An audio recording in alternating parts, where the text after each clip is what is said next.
Loué et remercié soit le Seigneur. Ça, c'est notre prière à tous, notre désir, notre souhait.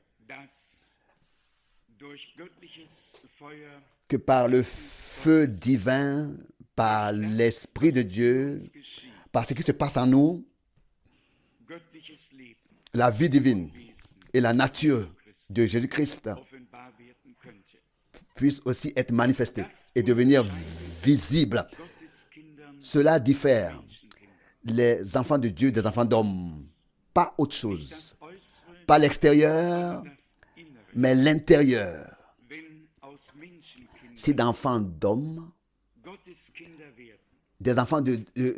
si des enfants d'hommes deviennent des enfants de Dieu, alors il faut que la nature de Dieu soit manifestée par eux.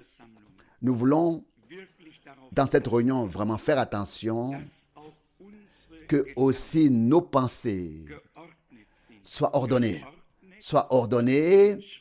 dans le cadre de la parole de Dieu. C'est seulement alors que nous pourrons tous suivre, et c'est seulement comme ça que tous nous recevrons de riches bénédictions. Et on doit simplement attirer l'attention, comme c'était du temps de Job et dans d'autres temps, où toujours le peuple de Dieu se rassemble, où des fils de Dieu se rassemblent. Là, cela peut être l'habitude de l'ennemi d'être présent. Alors que les fils de Dieu se rassemblaient, subitement, il y avait un grand étonnement, n'est-ce pas? Que aussi, le malin était là. Et le Seigneur lui-même demandait, mais d'où viens-tu? Et il disait, mais j'ai parcouru la terre. Je suis allé partout. Et il le fait encore aujourd'hui. Il parcourt la terre. Et là, nous devons faire attention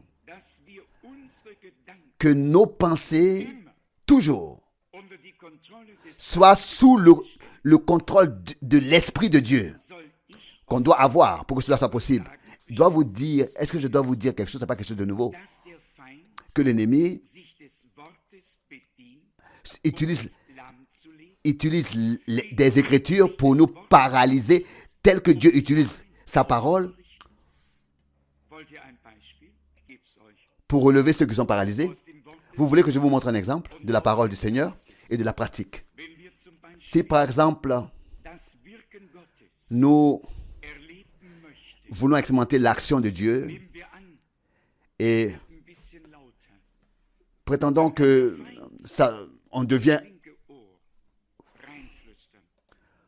on commence à crier. Alors le diable peut souffler dans l'oreille de quelqu'un. Dieu n'était pas dans la tempête, Dieu n'était pas dans le bruit. Vous connaissez tous 1 Roi 19. Alors qu'Élie là-bas, alors qu'il expérimentait le Seigneur, c'est vrai, il est écrit que Dieu n'était pas dans la tempête. Mais est-ce que vous savez que la tempête et tout cela, le bruit, tout ça, avait été conduit par Dieu pour préparer cet homme de Dieu à ce qui allait suivre, à la fin, à ce qui allait venir après la tempête et le bruit et tout ça. Avez-vous su cela? Avez-vous su cela? Vous voyez? C'est ainsi que l'adversaire, l'ennemi peut venir avec des écritures. Il ne te souffle pas quelque chose dans ton oreille droite, mais toujours dans l'oreille gauche. Et là, déjà, le peuple de Dieu est paralysé. Ils sont... Et les ailes ne se lèvent pas. On ne quitte pas le sol. Et l'ennemi a, comme toujours, utilisé la parole de Dieu qu'il a renversée sur la tête. Comment est-ce qu'il vient au Seigneur? Avec ainsi, il est écrit. Comment est-ce qu'il vient à toi? Comment est-ce qu'il vient à moi? Avec les Écritures. Seulement. Comme ça. Et là, nous devons faire attention. Car l'ennemi, quand il utilise la parole, Alors il veut nous faire tomber, wie beim Herrn. comme avec le Seigneur. Dann will er uns irgendwie Alors il veut nous avoir, sprich, nous tendre un piège. dass diese Steine Brot werden. Dit que ces pierres deviennent du pain. 40 Tage Après 40 jours, hat jeder Hunger. chacun a faim. Und weil der Herr Hunger Et parce que le Seigneur avait faim, ja, sprich, il a dit, Brot war ja le pain était, n'est-ce pas, à place c'était nécessaire pour le pain, pour le Seigneur d'avoir du pain. Et le Seigneur s'est servi de la parole de Dieu pour tromper le Seigneur. Mais pour nous établir, pour nous tenter, pour nous avoir, pour nous tendre un piège, pour nous paralyser ensuite et pour nous retenir. lasst uns Faisons in diesen attention dans ces jours. wirklich darauf, Vraiment attention. dass auch unser Prenons garde que aussi nos pensées ehrt. honorent Dieu. Vous savez, Steht geschrieben, il est écrit, je crois, dans Marc chapitre 12, verset 30, recht im Gedächtnis. si je l'ai dans la mémoire bien. Du sollst Gott deinen Herrn lieben. Von Tu aimeras l'Éternel ton Dieu de tout ton cœur. Et, ich lese es lieber. je préfère lire, Ich lese diesen Text je vais lire ce texte aus Markus de Marc Kapitel 12. chapitre 12. Markus Marc Kapitel 12 chapitre 12, von Vers à partir du verset 30. oder nur Vers Ou 30. bien alors seulement le verset 30. Und du sollst Et tu den Herrn deinen Gott lieben. aimeras le Seigneur ton Mit Dieu deinem ganzen Herzen, de tout ton cœur, mit deiner ganzen de Seele, toute ton âme, mit deinem de ganzen toute Denken ta pensée und et aller de toute ta force. Es kann uns passieren, Cela peut nous arriver dass wir Gott von que de tout notre cœur nous aimons Dieu und auch mit aller et aussi de toutes nos forces, de und toute dass wir versäumen, notre force et que nous manquons mit unserem Denken de l'aimer aussi de toute notre pensée. Aussi notre pensée doit toujours être dans le cadre et ordonné dans la parole de Dieu. Rester dans le cadre de la parole. C'est seulement comme ça. C'est seulement comme ça wird es dem Herrn, que cela permettra au Seigneur, réussira au Seigneur de nous accorder wir benötigen. ce dont nous avons besoin. Zu der Bemerkung À cette remarque des Textes du aus texte 1. Könige, de 1 dem 19. Roi, le chapitre 19, Lasst mich hier j'aimerais ici lesen, lire brièvement pour que aussi la clarté aussi dass vienne là-dessus, que c'était le Seigneur der an Elia vorüber qui était passé auprès d'Élie der Herr, et que c'était de nouveau le Seigneur das alles, was qui da geschah, avait produit tout ce qui s'était passé là, le bruit et la tempête et tout ça, et qui a ainsi préparé son serviteur, son esclave serviteur, Säuseln, den Höhepunkt pour ensuite dieser Erlebnisse lui accorder le point culminant de cette expérience dans un murmure doux et léger qui a suivi après le feu. Ici, von Vers 11. dans 1 Roi 19, verset 11, Gehe hinaus il dit, va und tritt et tiens-toi devant l'Éternel sur la montagne. und siehe Et voici que l'Éternel an ihm. passa près de lui. Dann wird aufgezählt, Ensuite, il est énuméré ce qui s'est passé.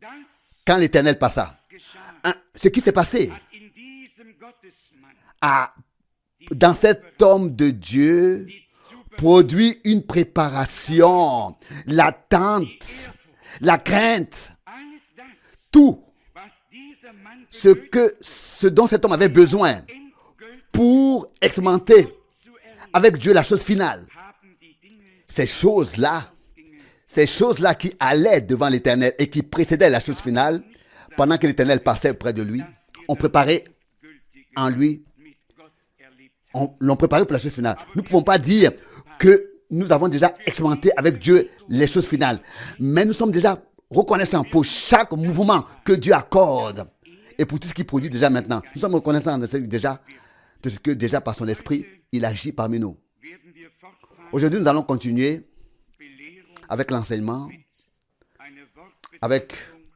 une observation de la parole. Es geht ja darum, Il s'agit dass wir wissen, de ce que nous wer Jesus ist. savons qui est Jésus. Das war damals die Frage, C'était autrefois la question, das ist die Frage. et c'est aussi la question aujourd'hui.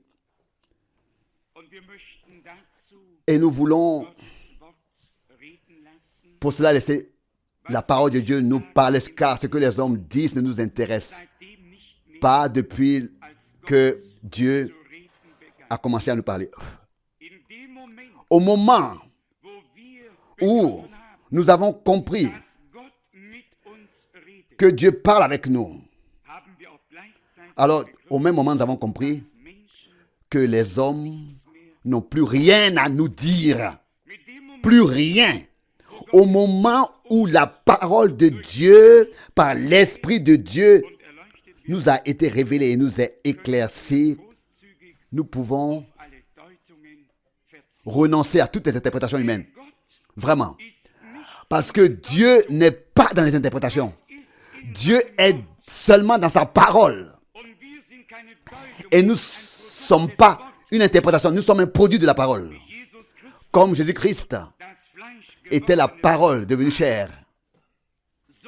C'est ainsi que aussi, c'est ainsi que cela est avec nous. C'est ainsi que c'est aussi avec nous.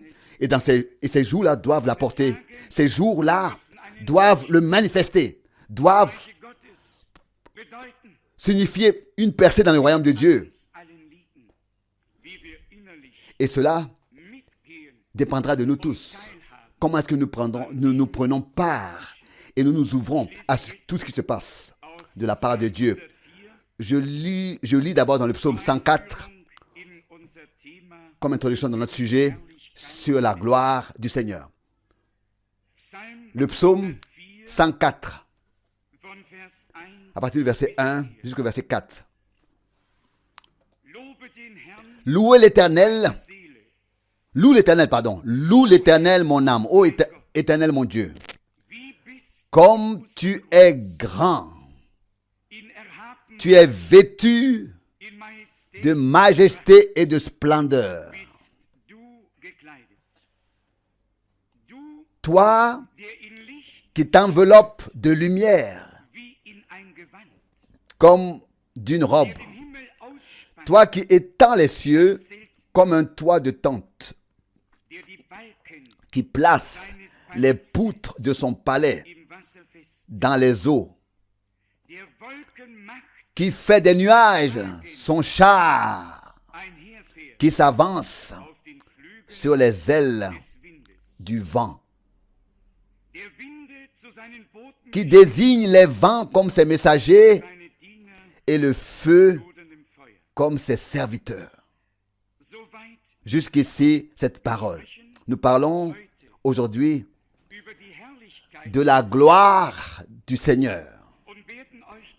Et nous allons vous montrer des saintes écritures. En fait, ce qui s'est passé et pourquoi est-ce que cela devait arriver, c'est-à-dire parce que Dieu comme homme, dans son plan, voulait nous insérer et nous a insérés jusqu'à que nous aussi, nous soyons transfigurés, nous serons transfigurés devant, nous nous tiendrons transfigurés devant sa face. L'évangile de Jean, chapitre 17, ici nous lisons, à partir du verset 1.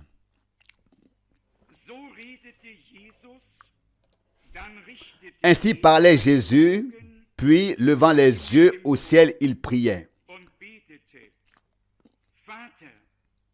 Père, l'heure est venue. Glorifie ton Fils, afin que le Fils te glorifie.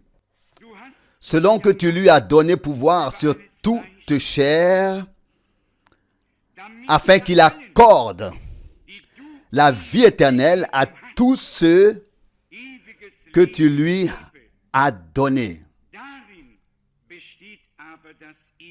Or, en ceci consiste la vie éternelle, qu'ils te connaissent, toi, le seul vrai Dieu, et celui que tu as envoyé, Jésus-Christ.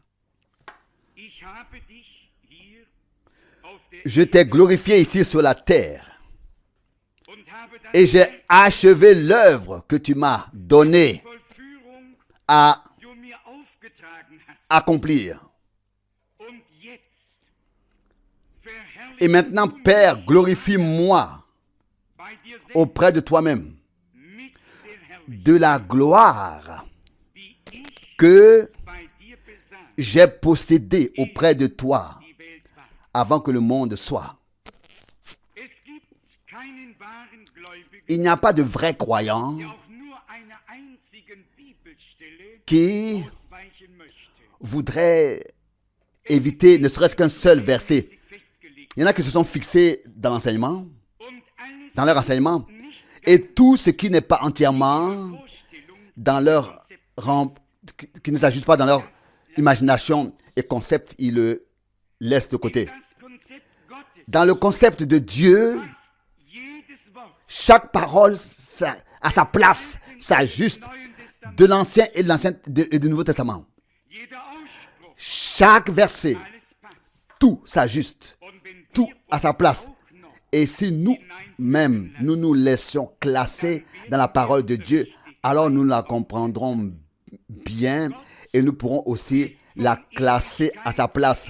Dieu existe d'éternité en éternité. seinem Glanz, Dans sa seinem Licht, splendeur, dans sa lumière, dans sa majesté, in seiner Herrlichkeit gewesen. il a été dans sa gloire depuis l'éternité, d'éternité en éternité. Der Heiland sagt, verherrliche Il existe, et si notre Sauveur dit ici, glorifie-moi de la gloire que j'ai possédée auprès de toi avant que le monde soit. Alors nous comprenons, avant que le monde fût fondé, ist Gott. Dieu Dieu existait déjà d'éternité en éternité avant que le monde soit. Lukas 2 lesen, Laissez-moi lire dans Luc 2 werden wir aus dem Alten et ensuite nous allons Neuen Testament, aller y montrer dans l'Ancien et dans le Nouveau Testament was die Herrlichkeit des Herrn ist, ce que c'est que la gloire du Seigneur et de quelle manière Gott schon Dieu déjà dans l'Ancien Testament offenbart hat. s'est révélé, s'est manifesté dans Luc Kapitel 2, chapitre 2, Vers 9.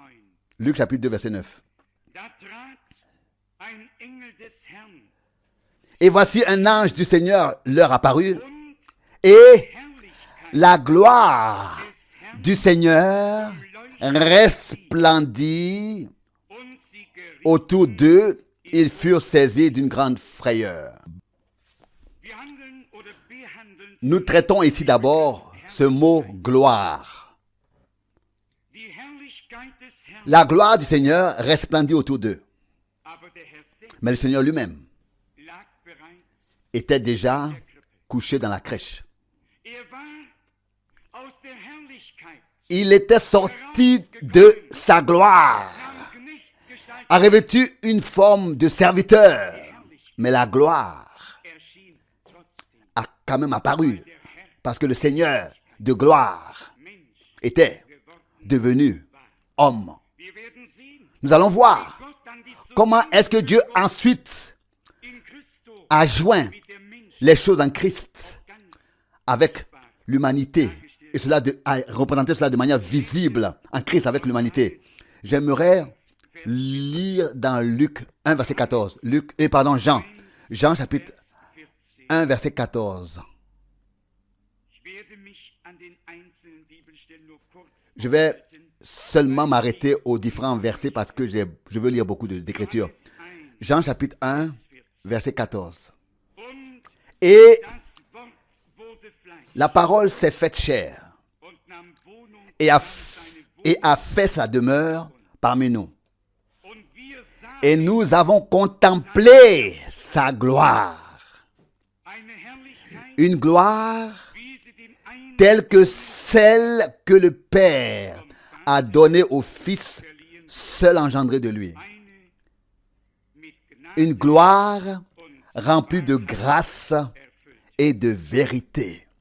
Wir sahen Nous seine Herrlichkeit. avons contemplé sa gloire. Heute Nous disons aujourd'hui, einige Zeugen aus nous appelons aujourd'hui plusieurs témoins, des témoins bibliques Alten de l'Ancien und des Neuen, et du Nouveau Testament, die mit Gott wandelten, qui marchaient avec Dieu, die die Stimme Gottes qui gehört ont haben, entendu la voix de Dieu, die seine Herrlichkeit schauten qui ont vu sa gloire und die uns et ein wahrhaftiges qui nous ont légué, transmis un témoignage véritable. nicht auf das angewiesen, Nous ne sommes pas dépendants de ce que les hommes disent. hören.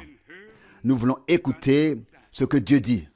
Es ist ja bestätigt worden. Cela a été confirmé aussi dans notre génération. Wir kommen auch darauf nous allons aussi venir à en parler.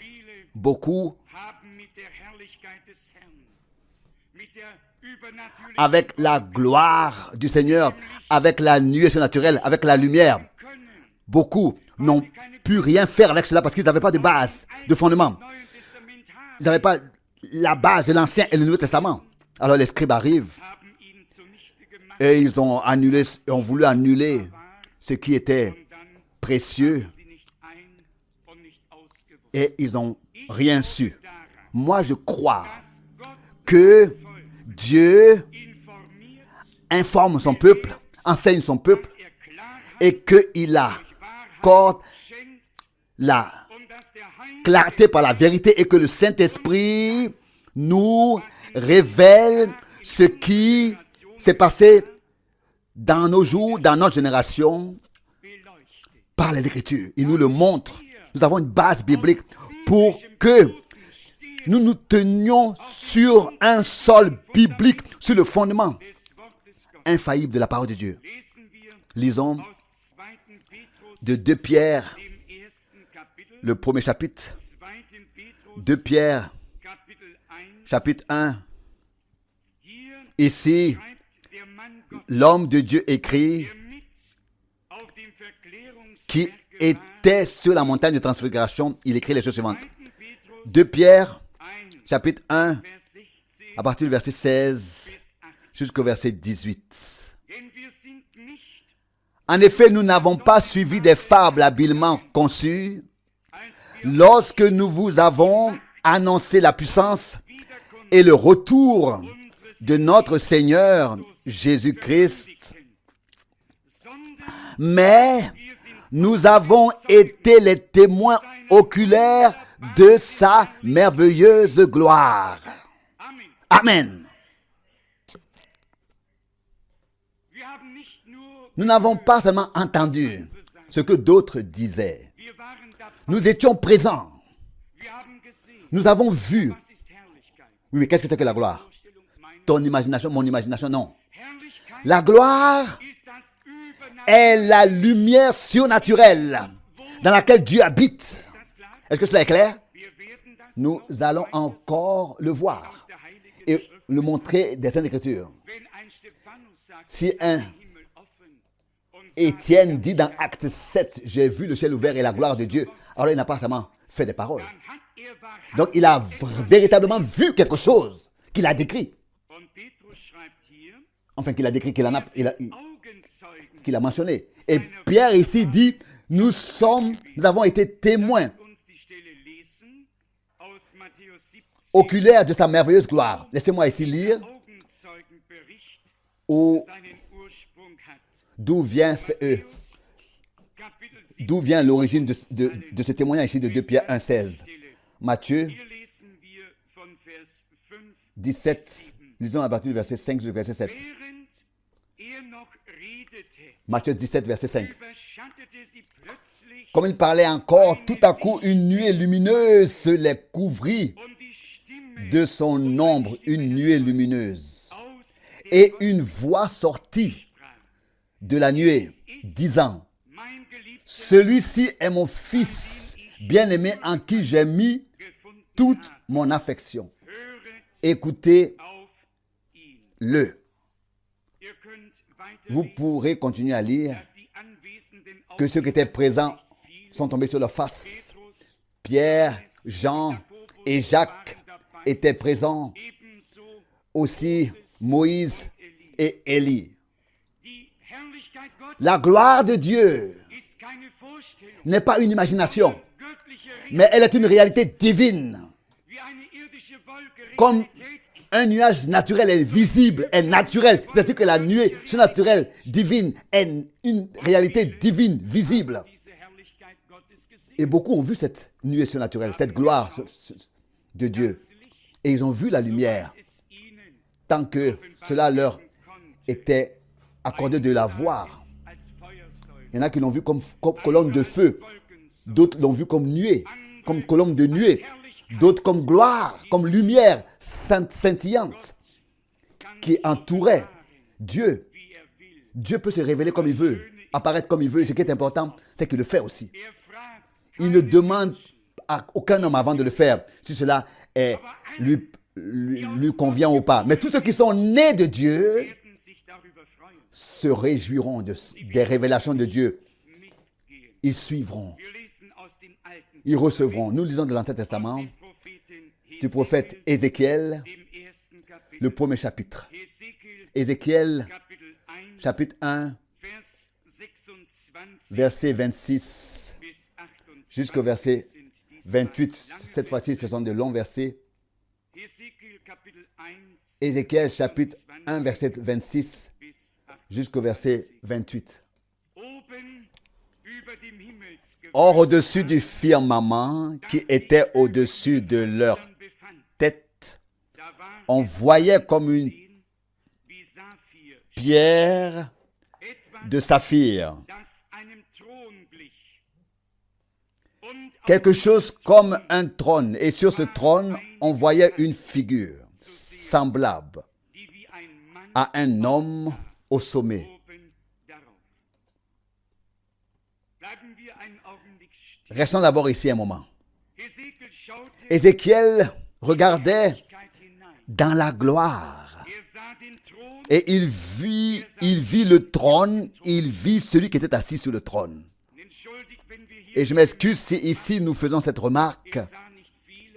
Il ne vit pas plusieurs personnes sur le trône, mais un seul assis sur le trône. Un seul qui parle et qui dit, le ciel est mon trône et la terre mon marchepied. Quelle maison serait-ce que vous pourriez me bâtir et quel est l'endroit de mon repos, la demeure de mon repos? Il y en a un ici assis, un seul, une seule personne, pas deux, trois. Il l'a vu. Et je ne crois pas que c'était des imaginations qu'il avait. Non. Je crois que les prophètes de Dieu ont été des vrais prophètes de Dieu. Avec pénétré de la véracité de Dieu. Ils n'ont pas fait d'expérience, mais ils ont écrit des vérités qu'ils ont expérimentées pour que nous ayons un certain témoignage et que nous puissions être fondés bibliquement. Je continue à lire le verset 27. Et je vis quelque chose comme la lueur d'un minerai brillant, comme l'apparence du feu, ayant un étui tout autour de la partie du corps qui ressemblait à ses hanches vers le haut et de la partie du corps qui ressemblait à ses hanches vers le bas. Je le vis, ressemblant à du feu. Et la lumière brillante était tout autour de lui. Amen. Dieu est un feu dévorant, mais une lumière brillante entoure ce feu. Nous continuons à lire. Comme l'arc qui apparaît dans les nuages un jour de pluie, ainsi était l'apparence de la lumière brillante tout autour. Ainsi était l'apparence de la lumière brillante tout autour. Telle était l'apparence de l'apparition de la gloire de l'Éternel. Nous parlons de la gloire de l'Éternel. La gloire d'Éternel lui est apparue. Et nous avons vu sa gloire, telle que nous l'avons lu. Qu'est-ce que c'est? De quoi il s'agit? Ici, il est écrit, telle était l'apparence de l'apparition de la gloire de l'Éternel. Quand je la vis, je tombais sur ma face et j'entendis la voix de celui qui parlait, de quelqu'un qui parlait. Frère Franck dit de celui qui parlait. Qui se rappelle de Luc 2 et de ce nous avons lu là-bas? Il y avait eu des bergers qui étaient dans le champ, la nuit. C'est écrit la nuit, c'est vrai? Oui, c'était la nuit. Et subitement, la gloire de l'Éternel leur a apparu. Et elle resplendit autour d'eux, au milieu de la nuit. La lumière a apparu, la gloire a apparu. La lumière brillante, la splendeur a apparu sur ceux qui attendaient la consolation d'Israël. Qui l'a vu? Qui l'a vécu? Qui l'a expérimenté? Des gens desquels Dieu savait qu'ils en seraient reconnaissants. Ils ne vont rien expliquer. Ils vont croire. Ils vont se réjouir. Une grande joie a été annoncée, une bonne nouvelle qui sera pour tout le peuple le sujet d'une grande joie. J'aimerais qu'aujourd'hui, de la vue biblique, nous puissions une fois le voir clairement. Comment est-ce que Dieu s'est réparti, s'est partagé d'un domaine céleste au domaine terrestre pour pouvoir faire sortir l'humanité du domaine terrestre pour la porter dans le domaine céleste. Tout ce que Dieu fait a un but et un objectif, a une grande signification et un grand objectif qui va au-delà du temps et aboutit dans l'éternité et demeurera là-bas dans toute éternité. Telle était l'apparence de l'apparition de la gloire de l'Éternel. Ézéchiel 1, verset 28. Le Seigneur a apparu en lumière. L'Éternel dans cette lueur, dans cette majesté. Mais selon Luc chapitre 2, la gloire était descendue du haut des cieux. Mais le Seigneur de gloire lui-même était déjà devenu homme. Et malgré tout, la gloire n'était pas loin. Continuons à lire dans Ézéchiel chapitre 3, verset 12. Je lis volontairement plusieurs écritures pour que nous puissions savoir que c'est ainsi. Ézéchiel 3, verset 12. Alors la puissance de Dieu me souleva et j'entendis derrière moi un grand et puissant rugissement, tandis que la gloire de l'Éternel se levait de sa place. Il le vit, il le vivait. Combien peuvent se rappeler du témoignage de Frère Branham au nord-ouest de Tucson, Arizona, USA, quand la tempête est passée et a détaché la roche des falaises et les morceaux sont tombés dans les vallées et ont roulé. Quand la cime des arbres a été coupée, même la paroi rocheuse a été coupée. Bien sûr que Dieu n'était pas encore dans la tempête, mais Dieu l'a produite pour que cet homme de Dieu soit dans une disposition de crainte, pour qu'il soit dans la crainte. Je crois que Dieu le veut avec nous tous. Quand est-ce que le Seigneur a parlé avec Frère Branham, avec les prophètes? Quand il les a placés dans une position de crainte devant sa face. Quand il pouvait les placer ainsi pour qu'ils soient prêts à ôter leurs souliers et savoir qu'ils sont sur un sol saint. Parce que là, Dieu se révèle.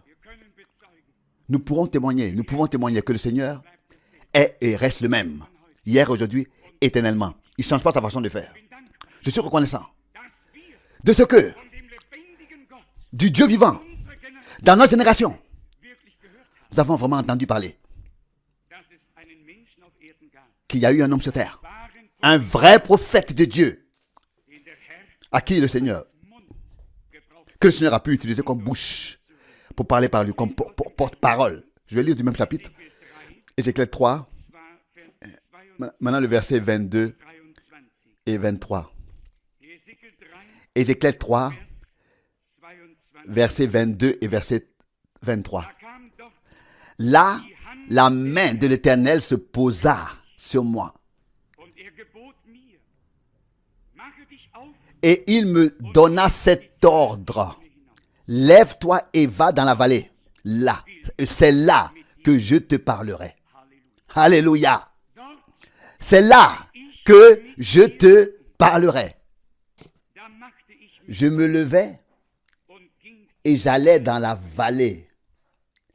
Et voici, la gloire de l'Éternel y apparut et se tenait là, tel que je l'avais vu près du fleuve du Kébar. Alors je tombai sur ma face. Mes bien-aimés, je ne peux rien faire d'autre que de donner l'honneur à Dieu. De ce que, aussi dans notre temps, il est descendu sur terre et il s'est témoigné de manière surnaturelle, même à tel point même que ceux qui ne voulaient pas croire ou bien qui ne pouvaient pas croire, que eux aussi, ils auraient plus d'excuses donc après cela. Vous savez, je l'ai apporté avec moi les photos aujourd'hui et j'espère que vous comprenez tous que cette photo est la même gloire de l'Éternel, la même lumière, la même nuée dans laquelle Dieu, dans tout l'Ancien et ensuite dans le Nouveau Testament, s'est révélé par exemple à Saul sur le chemin de Damas. Aujourd'hui, j'ai le magazine Le Life avec moi, où l'exposé avec la nuée est écrit. J'ai ce magazine scientifique que j'ai apporté aussi, où la photo avec la nuée qui a apparu le 28 février, ici, au couvercle, sur le couvercle. Dieu, dans notre génération, s'est rendu témoignage. C'était pas seulement des paroles. Il a apparu. C'était l'action de Dieu. C'était l'action surnaturelle de Dieu lui-même. Mais pour quelle raison? Pour quel objectif? Pour que nous soyons apportés dans une disposition de crainte devant ce que Dieu avait à dire ensuite. Pour que nous soyons apportés en disposition de crainte devant ce message. Pour ne pas que nous soyons en train de l'interpréter. Ou bien alors nous en faire un groupe et puis dire, bon, ça nous ne croyons pas, ça nous ne croyons pas, ça nous acceptons, ça nous acceptons pas. Ne m'en voulez pas.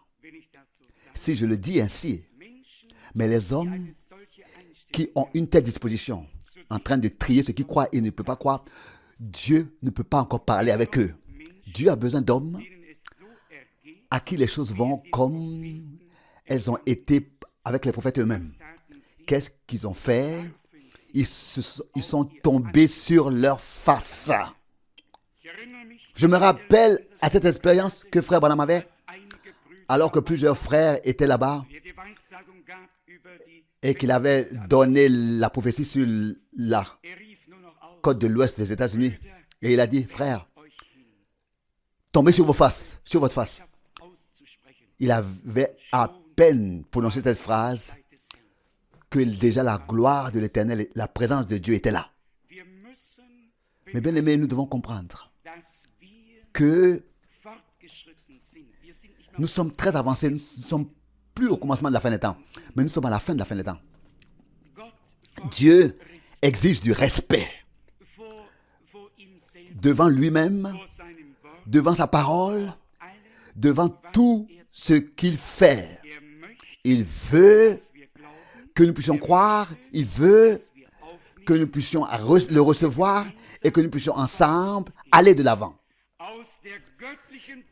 De ce message divin, il faut qu'à la fin, quelque chose est apparu.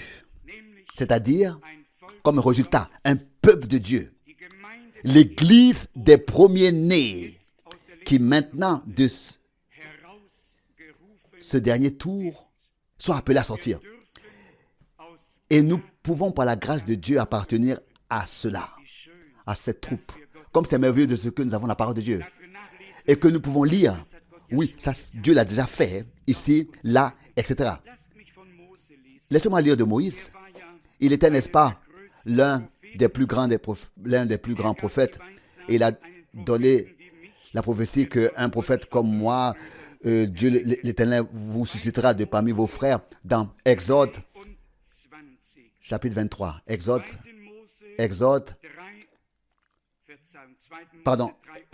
chapitre 33. Il s'agit de la gloire de Dieu. Exode, chapitre 33. Ici, c'est le verset 18. On verra peut-être plusieurs écritures, plusieurs versets. Exode, chapitre 33, à partir du verset 18.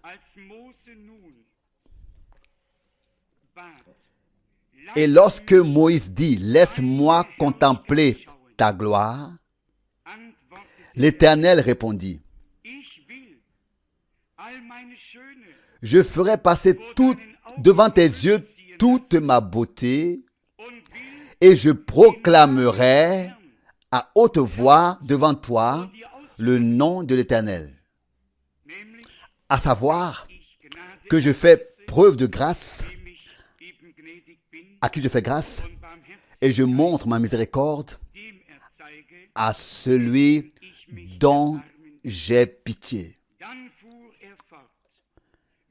Puis il continua, « Tu ne peux pas voir mon visage, car aucun homme qui me voit ne reste en vie. » Mais l'Éternel dit, « Voici un endroit à côté de moi, et tu pourras te tenir sur le rocher.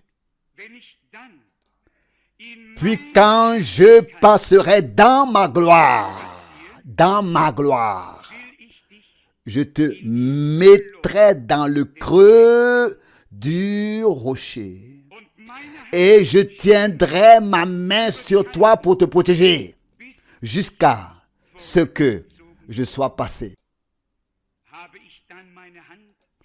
Si donc je retire ma main, tu me verras par derrière, mais tu ne pourras pas voir mon visage. »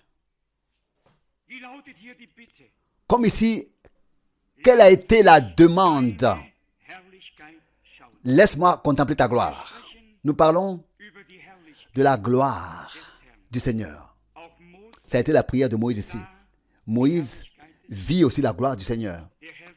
Le Seigneur lui-même était enveloppé dans cette lumière, dans cette lueur, dans cette majesté, dans cette lumière surnaturelle. Moïse vit cette gloire passer à côté de lui. Mes bien-aimés, frères et sœurs, bien-aimés amis, tout ce qui vient de Dieu est réalité telle que lui-même est aussi une réalité. Ces expériences devraient nous encourager et nous fortifier dans la foi que Dieu peut être expérimenté. De quelle manière nous ne pouvons pas entrer dans le rôle d'un Moïse? Son devoir était un autre. Pas dans le rôle d'Élie non plus. Son devoir était un autre devoir. Non plus dans le mandat de Frère Branham. Il était un autre. Mais nous pouvons, il était une autre personne, mais nous pouvons de tout cela puiser de la bénédiction, de ce que Dieu a fait. Nous pouvons en puiser de la bénédiction. Nous pouvons dire amen à cela, accepter cela et recevoir cela. Et quand nous lisons, bien écoutons concernant ces choses que le Seigneur, de manière surnaturelle, s'est révélé, alors le cœur exalte et loue. Quand il s'agit des choses terrestres, aussi dans la prédication, alors il y a tout un nombre d'évangélistes aux États-Unis qui tous, n'est-ce pas, comprennent bien et savent comment faire du business. Mais quand il s'agit de l'appel que Dieu a adressé à un homme et de reconnaître le jour et l'heure et l'année et la date et le jour exactement, de pouvoir dire, un homme qui pouvait dire quand, où et à quelle date, quel jour le Seigneur l'a appelé. Et alors qu'il avait parlé de ce que le Seigneur lui avait dit. Vous connaissez bien l'exposé, c'était sombre dans la pièce. Subitement, une lumière puissante a brillé dans la pièce. Et la première question qui s'est posée, c'est que est-ce que quelqu'un ici éclaire la pièce ici avec un lampadaire? Ensuite, il a regardé pour voir d'où la lumière venait. Elle venait d'en haut. Et elle a brillé dans la pièce. Alors, il a regardé au sol et il vit les pieds de celui qui marchait dans cette lumière. Et il a dit, il lui a dit, j'ai été envoyé à toi de la présence de Dieu. Ça, ce n'est pas une chose inventée. Hein? Ça, c'est une réalité divine.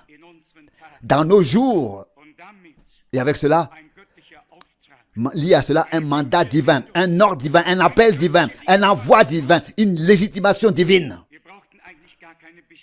Nous n'avons même pas besoin de confirmation du message divin. Ce message divin est déjà confirmé en grande mesure, de plusieurs manières. Malgré tout, nous attendons que le Seigneur confirme chaque promesse, chaque parole, chaque prédication en nous, par nous. Mais soyez sincères et honnêtes. Est-ce que ce n'est pas justement l'action surnaturelle de Dieu qui nous a attirés, qui nous a parlé, qui nous a rendus curieux d'entendre, de prêter l'oreille?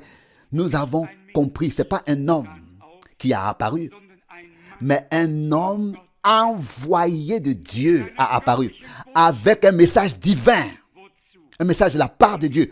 Pour quelle raison? Avec quel objectif? Pour disposer un peuple bien préparé, l'appeler à sortir, pour le conduire au Seigneur, pour faire la différence entre ceux qui servent Dieu et entre ceux qui ne le servent pas. Et vous savez, cette parole, elle est écrite dans Malachie 3. La première partie, très clairement, le verset 1, se réfère à Jean-Baptiste. Il préparera le chemin devant le Seigneur. Il ira devant sa face pour lui préparer le chemin. Mais quand je passe à la deuxième partie, plus bas, il est écrit, et comme ceux qui craignent Dieu se parlèrent l'un à l'autre, l'Éternel en prit note et les écouta, et un livre de souvenirs fut écrit devant lui pour ceux qui craignent l'Éternel et respectent son nom. Ensuite, il est écrit, et vous verrez de nouveau la différence entre le juste et le méchant, entre celui qui sert Dieu et celui qui ne sert pas, et qui ne le sert pas. Et après cela suit cette promesse puissante. Sachez bien, je vous envoie Élie le prophète avant que le jour de l'Éternel arrive, ce jour grand et redoutable. Est-ce que cela vous étonne que le Seigneur, dans une tempête, est passé à côté de frère Branham? Est-ce que cela vous étonne que le Seigneur est descendu avec sa gloire et que de manière naturelle, il s'est témoigné toujours de nouveau et toujours de nouveau? Moi, ça ne m'étonne pas. Moi, ça me réjouit. En moi, il y a une crainte qui me saisit et qui m'a saisi. Je l'ai déjà dit, il y a beaucoup de choses qui m'ont impressionné. Alors que j'écoutais de son vivant frère Branham et que je vivais son service et ce que Dieu faisait, mais son témoignage de l'appel direct et l'envoi direct qu'elle lie avec son appel, avec son mandat, cela m'a toujours plus impressionné que de voir que des gens aveugles retrouvent la vue. C'était puissant. C'était merveilleux. Mais vous savez, Dieu ne fait pas seulement des signes et des prodiges, des miracles pour les avoir faits. Qu'est-ce que frère Branham disait? Le Seigneur accorde un signe pour après faire retentir la voix, sa voix, pour que tous ceux qui ont vu le signe, leur attention soit attirée sur ce qui va suivre, pour qu'ils puissent, dans la disposition correcte, écouter la voix. qui va suivre le signe. La voix de Dieu qui est retentie par sa parole. Moïse a demandé, permets-moi de contempler ta gloire. Et le Seigneur lui a dit, je ferai passer devant tes yeux toute ma beauté. Et je proclamerai à haute voix devant toi le nom de l'Éternel. Si nous croyons que Dieu dans sa gloire s'est révélé, alors il faut au moins que son nom aussi nous ait été fait connaître. Si frère Branham aurait apparu sans savoir quel est le nom dans lequel Dieu, dans le Nouveau Testament, s'est révélé, qu'est-ce que ce serait alors cela comme quelque chose de particulier dans le message? Non, le Seigneur a fait aussi connaître son nom. Ici, comme il dit ici, et je proclamerai à haute voix devant toi le nom de l'Alliance de l'Éternel. Pour montrer que c'est important de connaître le nom de la nouvelle alliance. Et comment est-ce que frère Branham s'est fait des ennemis?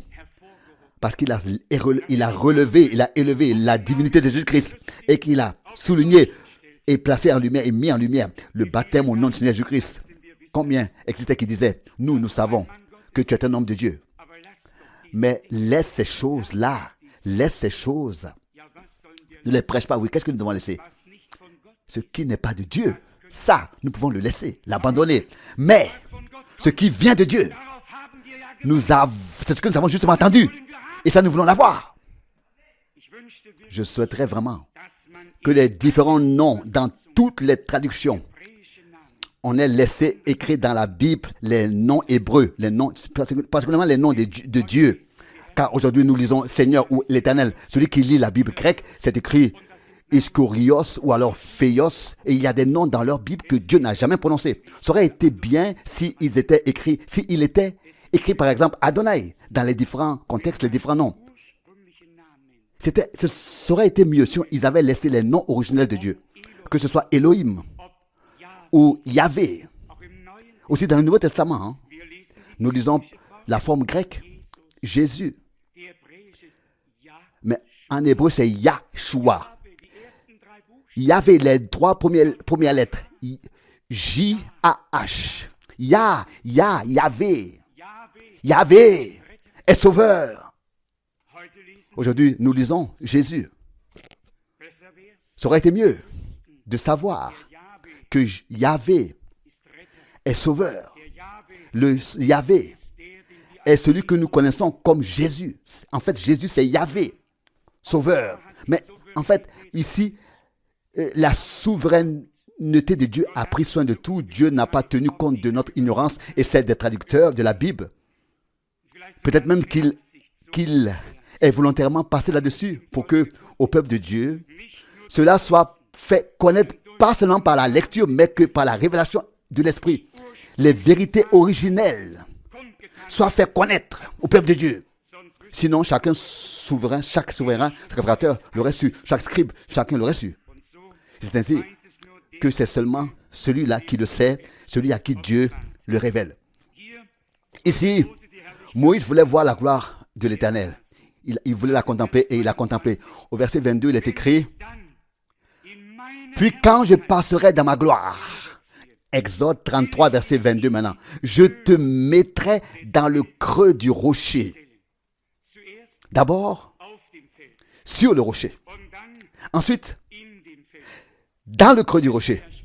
Ésaïe dit, dans le creux du rocher, nous avons été sortis, taillés. Jésus le rocher du salut. Nous sommes de lui. Nous sommes sortis de lui. Créés en lui. Nous avons été ensuite joints en lui. Baptisés en lui. Lui en nous et nous en lui. Cet homme était réfugié, caché. Rien ne pouvait lui arriver. Alors si toi et moi, si par la foi, nous sommes venus en Christ, alors nous sommes cachés. Nous sommes réfugiés. Nous sommes dans une assurance. Alors nous rentrons dans le repos en notre Dieu, dans le creux du rocher des âges, du salut. Rien ne peut nous arriver. Que Dieu puisse accorder sa grâce. Que nous puissions vraiment entrer en Christ et être en lui. Je lis maintenant dans Exode chapitre 34, aussi une parole très connue de nous tous. Exode 34. Ici, il est écrit à partir du verset 29. Et lorsque Moïse descendit du mont Sinaï, Exode 34, verset 29, les deux tables de la loi étaient dans sa main lorsqu'il descendit de la montagne. Moïse ne savait pas que la peau de son visage était devenue rayonnante à la suite de son entretien avec l'Éternel. Vous connaissez tous l'histoire. Moïse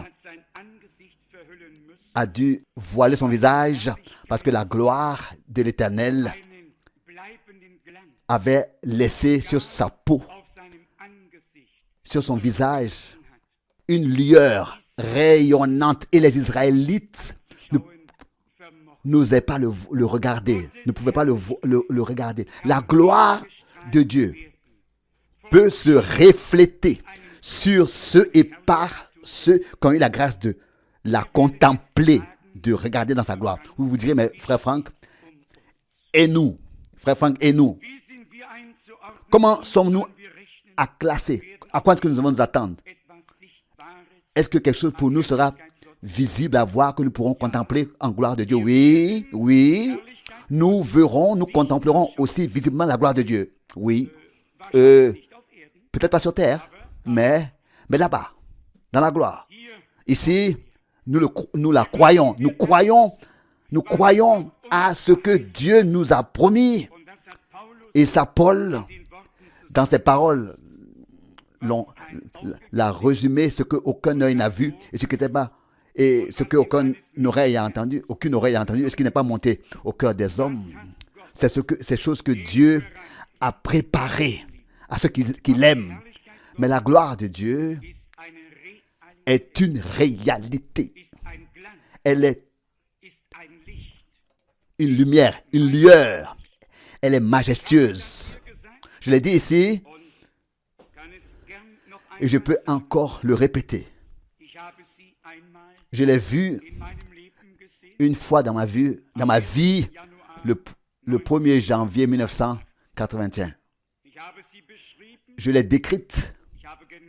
J'ai exactement dit ce que j'ai vu et ce que j'ai expérimenté, ce que j'ai vécu, alors qu'avec la troupe habillée en blanc, de manière glorieuse, nous fûmes enlevés et que j'ai vu un peu comme une pyramide, un peu au milieu un peu courbée, pas beaucoup, on pouvait le voir, mais une lueur brillante, comme on la voit, cela est comparable avec quand la neige fraîche vient de tomber et que le soleil brille avec toute sa force sur la neige qui vient de tomber et que vous regardez sur la neige. Alors c'est comme si elle scintille. C'est comme si elle scintille pendant que le soleil brille sur elle. C'est comme si elle scintille. Avez-vous déjà vu cela? C'est comme ça que c'était, mais encore plus puissant et plus fort et multiple. Mais si vrai, c'est comme si ça vivait en soi. Il y avait la vie dans cette lumière. Et la pyramide était en cristal. Mais la lumière, cette lueur pénétrait le tout. Elle restait pas là au-dessus, sur le sommet, mais elle pénétrait la pyramide et ensuite elle s'éparpillait comme ça, comme dans le monde entier. Donc, j'ai vu la gloire du Seigneur, j'ai vu la gloire de l'Éternel, je l'ai vu. Cela m'a fait du bien. Je suis reconnaissant à Dieu. Vous savez, pour cela, vous savez, comme j'ai été déçu de me retrouver dans mon corps ici sur cette terre. Ça, c'était l'une des plus grandes déceptions de ma vie. Mais sûrement que le Seigneur, comme le plus pauvre, misérable de ses esclaves serviteurs, il a voulu me donner une consolation, un réconfort. Enfin, ce n'était pas un petit réconfort, c'était un grand réconfort, une grande consolation de voir à l'avance l'enlèvement et à l'avance le changement des corps. Et alors que je disais, je sais que je prendrai part à l'enlèvement. Et le frère qui parlait avec moi prétendait que l'enlèvement ait déjà eu lieu. Alors je lui ai dit, mais tant que je suis ici sur cette terre, l'enlèvement n'a pas encore eu lieu. Et alors il s'est fâché. Et il a dit, mais qu'est-ce que tu penses de toi-même? Tu te prends pour qui? Et à ça, je peux lui répondre tout de suite. C'est-à-dire très brièvement et rapide. Je pense de moi-même d'être enlevé. Alléluia! Loué soit notre Dieu. Je pense de moi-même d'être enlevé. Ça, je ne le dis pas par orgueil. Je le dis parce que Dieu nous l'a promis. Et parce qu'il nous l'a montré. Et parce que nous croyons, nous en parlons. Et nous savons même de quoi nous parlons. Quand nous parlons de la nuée et de la colonne de feu et de la gloire du Seigneur, de l'Éternel et de sa majesté, et vous verrez combien de versets bibliques viendront encore, que ce soit cet après-midi, aujourd'hui, ou bien alors peut-être 2 ou 3 que nous pourrions lire maintenant. En tout cas, de Exode, le chapitre d'Exode, le chapitre 40. Ici, nous lisons Exode, chapitre 40, le verset 34. Verset 34. Lorsque Moïse eut ainsi achevé toute l'œuvre, la nuée couvrit la tente de révélation et la gloire de l'Éternel remplit la demeure. Est-ce que vous remarquez maintenant le passage de la gloire à la nuée? S'il vous plaît, faites attention à chaque mot, à chaque parole, à chaque expression qui vont suivre dans ces versets que nous allons lire. Ce sera très important dans notre observation qui suivra. Je répète encore une fois. Lorsque Moïse, je relis, eut ainsi achevé toute l'œuvre, la nuée couvrit la tente de révélation et la gloire de l'Éternel remplit la demeure, si bien que Moïse ne put entrer dans la tente de révélation, car la nuée s'était posée sur elle et la gloire de l'Éternel remplissait la demeure. C'était visible. La lueur, la majesté brillante était là. Il n'osait pas entrer. Je continue à lire le verset 36. Chaque fois que la nuée s'élevait de la demeure, les enfants d'Israël partaient, et cela pendant toute la durée de leur marche. Mais si la nuée ne se levait pas, ils ne partaient pas jusqu'au jour où elle se levait. Car le jour, la nuée de l'Éternel était au-dessus de la demeure. Mais la nuit, la demeure était éclairée, car elle était remplie de la lumière du feu visible pour toute la maison d'Israël. Est-ce que vous comprenez cela? Mais déjà ici, le passage de la nuée à la colonne de feu. Le jour, une colonne de nuée, mais pendant la nuit, une colonne de feu. Est-ce que vous comprenez cela? Oh, Dieu a laissé écrire cela de manière claire. Il a ordonné les choses, classé les choses de manière si glorieuse et si claire. Cela est écrit pour nous. Que même un insensé ne peut pas s'égarer. Combien de fois frère Branham a parlé de la nuée et de la colonne de feu?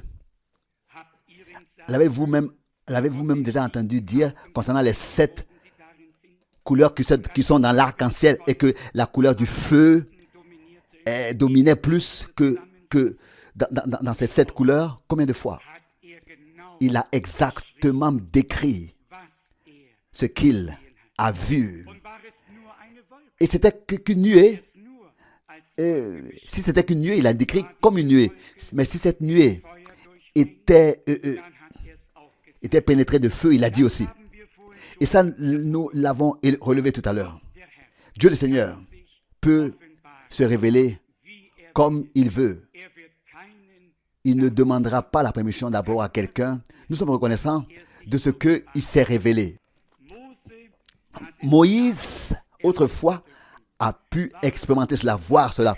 Pourquoi est-ce que le Seigneur a laissé dire à Frère Branham, tel que à Moïse il a été donné 2 signes, c'est ainsi que à toi aussi 2 signes seront donnés.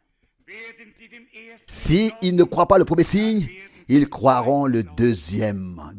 Ils devront croire au deuxième. Moïse avait reçu ces signes pour que Israël puisse croire que Dieu les avait envoyés à eux.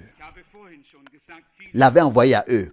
J'ai déjà dit tout à l'heure que beaucoup croient que Dieu a béni Frère Branham, mais qui croient qu'il était un homme annoncé d'avance par Dieu, promis, un prophète promis dans la Bible, au moment où les gens doivent avouer cela. Alors une obligation vient sur eux. Ils sont obligés à croire ensuite ce que l'homme de Dieu a dit au nom du Seigneur. C'est pour cette raison qu'ils refusent d'accepter cette pensée. Mais un jour, ils vont devoir rencontrer cette réalité. Il n'y a aucun homme, aussi aucun des grands prédicateurs qui passera en dehors de ce que Dieu a fait, à côté de ce que Dieu a fait dans notre temps. Un jour, ils vont devoir rendre compte. Tous ces grands évangélistes, desquels aucun homme n'aurait appris s'il n'y avait pas eu un Frère Branham, tous vont devoir reconnaître cette réalité divine et l'admettre et se tenir devant. Et on leur demandera, qu'est-ce que vous avez fait avec ce que je vous ai donné? Vous avez mis de côté cet homme que je vous ai envoyé avec un message. Et vous vous êtes placé à la première place. Vous vous êtes fait voir, vous vous êtes présenté. Et avec le peuple de Dieu, vous avez fait votre business. Et vous ne leur avez pas prêché ma parole. Vous n'avez pas guéri la blessure de mon peuple. Une heure arrive de la rétribution divine. Je ne vais pas parler du jugement dernier. Mais il y aura un jour de rétribution dans lequel le Seigneur rendra témoignage pour son esclave, serviteur et prophète. Rendra témoignage. Le verset 38 encore dans Exode 40. Car le jour, la nuée de l'Éternel était au-dessus de la demeure. Mais la nuit, la demeure était éclairée car elle était remplie de la lumière du feu visible pour toute la maison d'Israël. Remplie de la lumière du feu visible pour toute la maison d'Israël pendant toute la durée de sa marche. Est-ce que ça n'est pas merveilleux? Pas seulement sur le prophète, mais visible pour tout le peuple d'Israël, pour toute la maison d'Israël. Dans la prière prophétique de Zacharie, au verset 77, 77, afin de donner à son peuple la connaissance du salut. Afin de donner à son peuple la connaissance du salut. Jésus, une lumière pour illuminer les nations, pour éclairer les nations et tous ceux de tous les peuples, les langues et les nations. Les appeler à sortir, les ramener à Dieu, pas un enseignement, mais vraiment qu'ils puissent venir au Seigneur. C'est à eux qu'il sera révélé ce qui s'est passé dans notre temps et ils pourront, par la grâce de Dieu, reconnaître la parole de Dieu et l'œuvre de Dieu et classer les choses bibliquement parce que eux-mêmes, ils se sont laissés par Dieu classer bibliquement. Je lis encore de Nombre, chapitre 20. Nombre, chapitre 20, le verset 6. Ici, il est écrit la chose suivante. Nombre, chapitre 20, verset 6.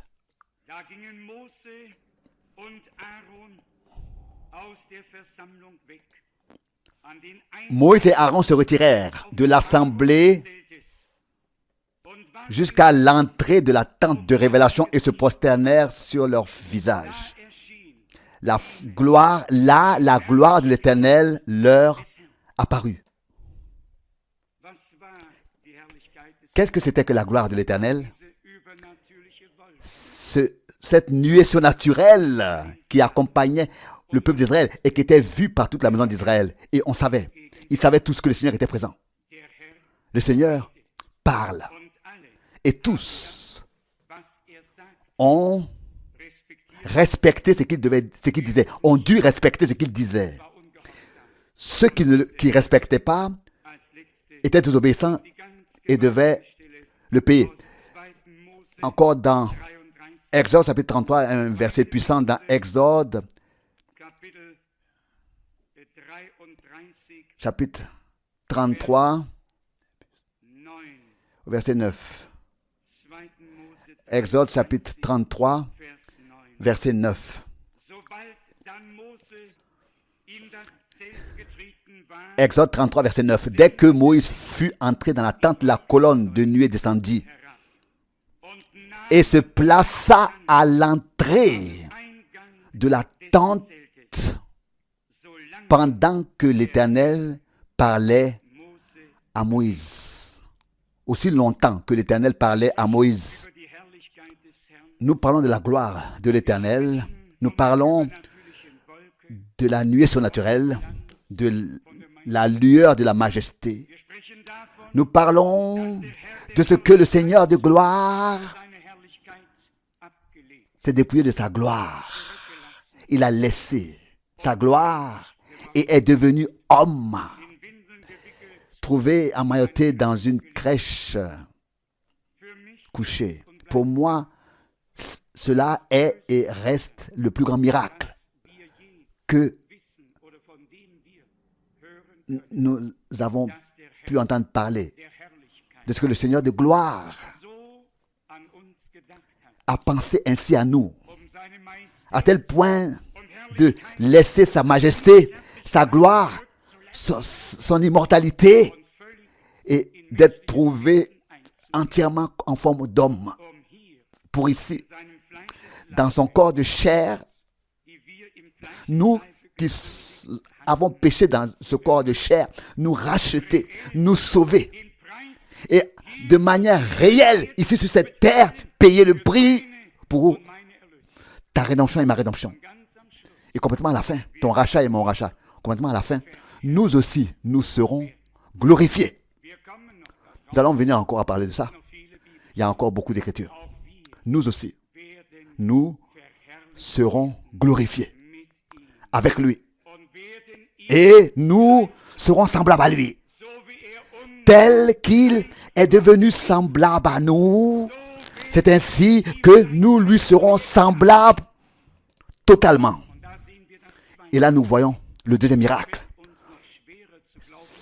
Ce deuxième miracle est encore plus difficile à croire pour nous que le premier, n'est-ce pas? Que Dieu le Seigneur ait laissé sa majesté et soit devenu homme. N'est-ce pas? Ça, nous l'acceptons encore, nous le recevons encore, mais que nous, créatures misérables, des minables, qui avons tout échoué, nous, être semblables au Seigneur. Cela nous humilie et nous rend petits dans la poussière de laquelle nous avons été prises. Mais nous sommes reconnaissants, car nous pouvons croire que cela va se passer. Et Jean l'a dit, cela n'a pas encore été manifesté, ce que nous serons. Mais quand cela sera manifesté, nous lui serons semblables. Croyez-vous cela tous? Nous aussi, nous verrons la gloire du Seigneur. Nous la verrons, croyez. Vous que le Dieu fidèle, le Seigneur fidèle, dans notre génération, s'est révélé de cette manière à Frère Branham, comme il s'est révélé à Moïse, des milliers de fois. Des milliers de fois. Cette lumière est venue dans les réunions, alors que Frère Branham priait avec les malades, pour les malades. Vous écoutez comment est-ce que dans le film, il fait un pas en arrière et dit, maintenant je vois comment est-ce que cette lumière suit cette femme pour laquelle je viens de prier. Il dit, maintenant je vois l'Esprit de Dieu là-bas, dans le coin. Regardez le film. Il a vraiment vu, frères et sœurs. Ça, je le crois de tout mon cœur et de toute mon âme. La présence de Dieu était là. Et nous aussi, nous avons la grâce de nous attendre.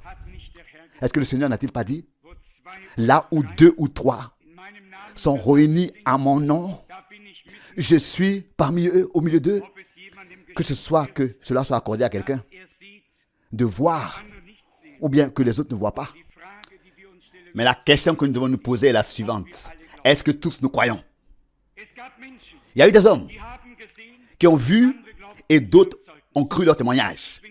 Moi, je ne suis pas l'un des trois mages qui ont vu, ou bien des mages qui ont vu l'étoile monter, mais je crois qu'ils ont vu que l'étoile de Jacob est montée tel que ça a été prédit dans l'Ancien Testament, qui le suivait. Je n'étais pas là alors que Jean vit la lumière et l'Esprit de Dieu descend sur le Seigneur, mais je crois que cela s'est accompli. Je crois le témoignage de ce que Dieu avait déterminé à écrire, ce qu'ils ont vu et ce qu'ils ont expérimenté.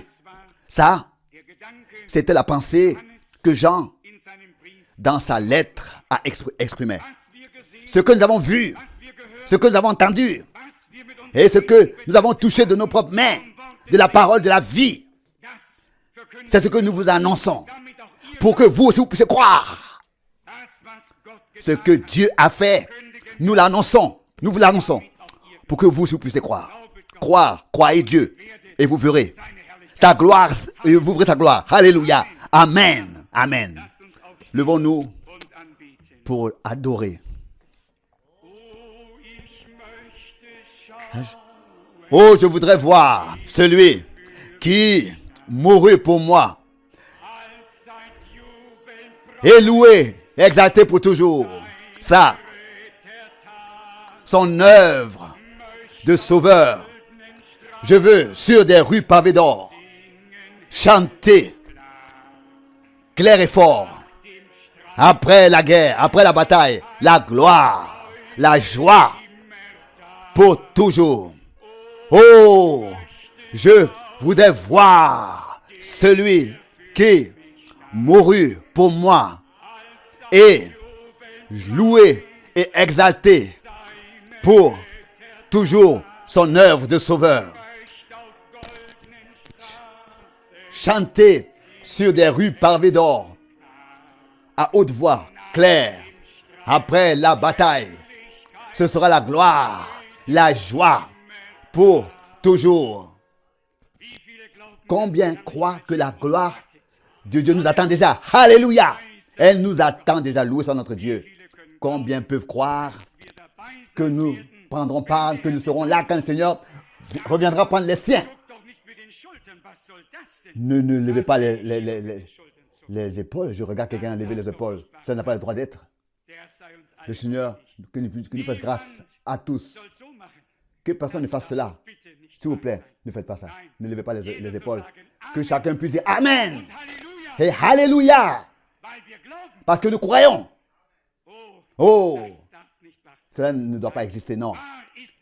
Vrai est ce que Dieu a dit. Nous ne sommes pas ce que le péché a fait de nous. Nous sommes ce que Dieu a fait de nous par sa grâce, par la justification et par son œuvre.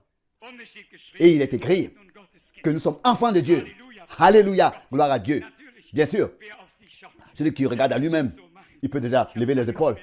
Je n'ai jamais vu cela depuis longtemps, mais vous n'avez pas besoin de le faire. Croyez-moi, vous n'avez pas besoin de le faire. Vous savez comment est-ce que nous pouvons attrister Dieu? C'est par l'incrédulité. Si nous ne pouvons pas admettre ce qui, ou bien estimer vrai ce qu'il a fait pour nous en Christ, avec cela, nous l'attristons beaucoup. Et le Seigneur a dit, si vous ne croyez pas que je suis, alors vous mourrez même dans vos péchés. Mais parce que nous croyons qu'il est le je suis, qu'il est le je suis, parce que nous croyons qu'il est le je suis. C'est peut-être raison que nous ne sommes pas morts dans nos péchés. Nos péchés, notre condamnation, nos fautes, nos transgressions sont tombées sur lui pour que nous ayons la paix. Et par ses meurtrissures, nous sommes guéris. Pouvez-vous croire cela? Alors si nous sommes guéris, alors nous sommes en bonne santé. Si quelqu'un était malade et qu'il dit que je suis guéri, qu'est-ce que vous attendez alors? Que la personne est guérie, est guérie. Le Seigneur a envoyé sa parole et nous a guéris. Dans la nourriture, il n'y a pas la mort. Dans la nourriture, il y a la vie. Elle n'est pas allée chercher, elle n'est pas venue des disciples du prophète, mais du haut des cieux. La parole de Dieu a été fraîchement révélée, s'il vous plaît. Pas des disciples des prophètes qui voulaient être quelque chose, mais de quelqu'un qui n'était rien, mais que Dieu a fait devenir prophète pour les nations et déterminé ainsi. Et que ça n'est pas merveilleux. Chantons encore quelques chœurs. Soyez heureux. Ça n'a pas toujours être comme ça à haute voix, ça peut être aussi de tout son cœur intime. Il y a une joie profonde, intime. Chez les gens, ça s'exprime comme ça, chez les autres, peut-être un peu différent. Mais nous respectons chacun. Mais que ce qui est important, c'est que nous puissions par la foi, honorer Dieu et lui dire merci pour ce qu'il a fait pour nous. Seigneur de gloire, Dieu de toute grâce et de toute consolation, toi, Dieu d'Abraham, d'Isaac et de Jacob, Dieu de Moïse, Dieu d'Élie, Dieu de tous les prophètes et de tous les apôtres. Toi, le vrai Dieu vivant, à toi nous disons louange dans cette heure de ce que tu t'es tourné vers nous et tu as parlé avec nous et tu t'es révélé à nous. Nous te remercions de ce que tu restes le même, hier, aujourd'hui et éternellement. Toi, ô Seigneur, tu étais celui qui, avec sa gloire, avait apparu à Moïse dans le buisson ardent et plus tard, dans la nuée de gloire. Tu étais celui que Ézéchiel voyait. Tu étais celui qui parlait avec tous les prophètes et qui s'est révélé à eux et qui parlait ensuite par eux. Tu es celui qui s'est dépouillé de sa gloire pour devenir homme, revêtir une forme de serviteur pour pouvoir nous sauver et nous racheter. Nous te remercions et louons ton Saint-Nom. Et nous savons que nous te verrons en gloire, dans ta gloire. Alléluia. À toi l'agneau de Dieu, le roi des rois, le Seigneur des seigneurs. Nous t'adorons et donnons à toi seul l'honneur. Sauveur fidèle, accorde-nous la crainte juste devant toi, le respect devant ta parole, devant ce que tu dis, ô Seigneur, pour que nous puissions recevoir chaque parole dans notre cœur. Accorde-nous aussi la force pour la vivre ensuite et la mettre en pratique et agir selon ta parole pour que nous soyons des gens qui mettent ta parole en pratique. Bénis-nous tous qui sommes ici. Bénis tous ceux qui voulaient venir et qui n'ont pas pu venir. Tu sais où ils sont, Seigneur, et dans quel désir ils sont dans leur cœur, mais qui ne peuvent pas être ici. Nous te demandons que tu puisses avoir ton chemin avec nous, Seigneur. Je voudrais aujourd'hui, devant ton peuple, de tout mon cœur te remercier pour le privilège que tu m'as accordé depuis le commencement de voir ton action surnaturelle, de l'entendre et de la vivre. Mon Seigneur, que tu puisses nous bénir tous et nous accorder ta grâce pour que nous puissions profondément dans notre cœur garder ta parole et la repasser dans nos cœurs, la croire, que tu la confirmes et que tu la réalises.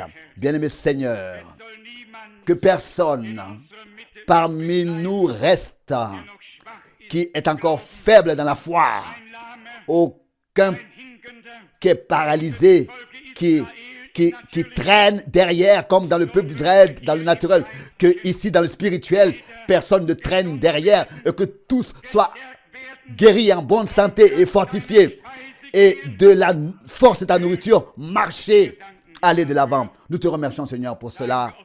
Ta parole révélée est la manne fraîche, la nourriture spirituelle divine pour nos âmes.